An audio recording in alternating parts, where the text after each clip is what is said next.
Hello everyone, this is Rashmi Kulkarni, and today I'm going to talk about Bill and Melinda Gates.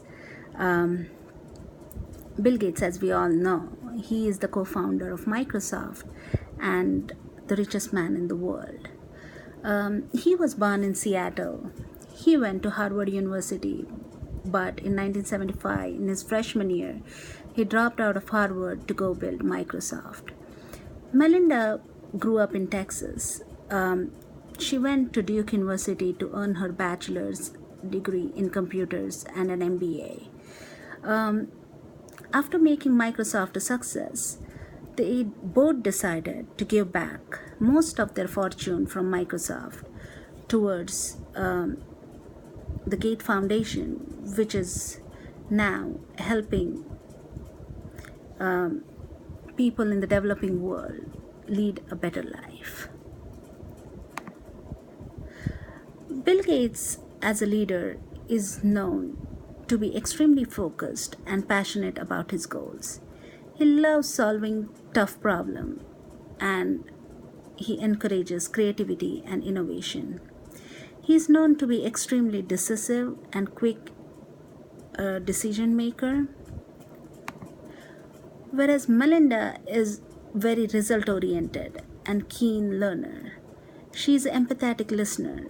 She loves to travel around the globe, go visit remotest of places, meet people, talk to them about their problems, and learn their barriers to healthcare, what are their needs and how they would like to get their needs met. They both see the problem from very different angles. Bill Gates loves to see things from from a statistical perspective, from like what technology has to offer, what are the new innovations happening in that field. Whereas Melinda's approach comes from the grassroots level. She wants to gather data from the people, what their needs are, and they both, these styles complement each other. They both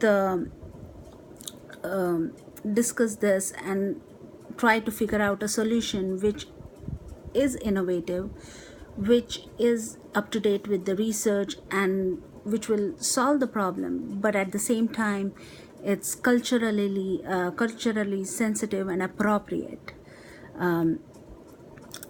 So both of these individuals are visionaries. They have a plan set for each of their goals. They know what are their next steps, how to proceed towards their goal. They're willing to adapt, change, be flexible along the way, but they both have a vision. Bill Gates is quite involved in anti-malaria efforts. The Gates Foundation has funded almost $200 million for finding anti-malaria research, and due to this funding, the first malaria vaccine is out. WHO has recommended this vaccine to be given to the infants in Africa, and this vaccine is known to cut the malaria rate by half. Melinda, on the other hand, is focusing on women's issue. She spearheaded the London Summit for Family Planning in 2012. Her focus was to meet the unmet need for contraception in the women in developing countries.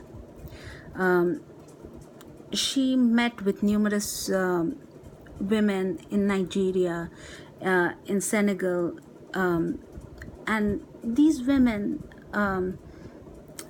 had concern that they were not getting the contraceptive shots, but when they found out, like, when it was asked, like, is contraception available in these places, um, the due to the prevalence of AIDS in Africa, there were condoms were stocked up, but the Depo-Provera, which is a shot, um, the shot was not available for these women, and these women, culturally could not negotiate a use of condom with their husbands. Using a condom meant either she had HIV or the husband, she suspects that the husband had HIV. So there were certain cultural issues. So it was very important what contraceptive was needed, what was accepted by these people. And thus Melinda Gates was able to put this need for contraception back on the family planning agenda, in the women's health issue agenda. And if these unmet needs are met, 54 million unwanted pregnancies will be averted. 26 million abortions can be prevented.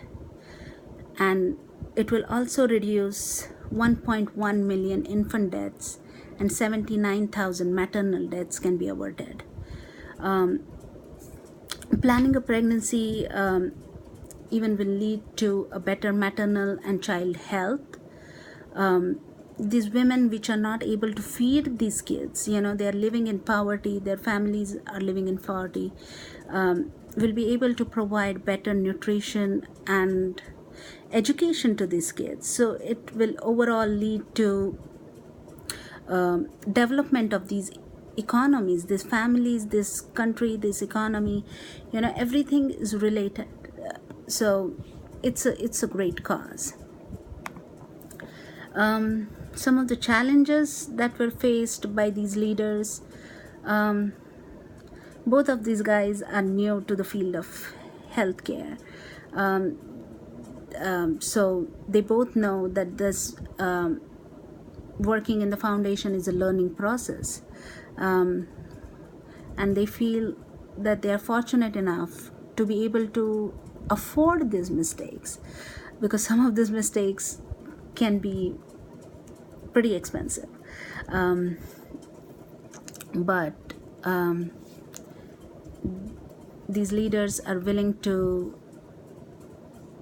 try and learn and grow. And while they're doing so, they're inspiring numerous others to give up their fortunes, or at least most of their fortunes, for making this world a better place. And I think that's ought to change this world for the next generations. Thank you, and have a great day.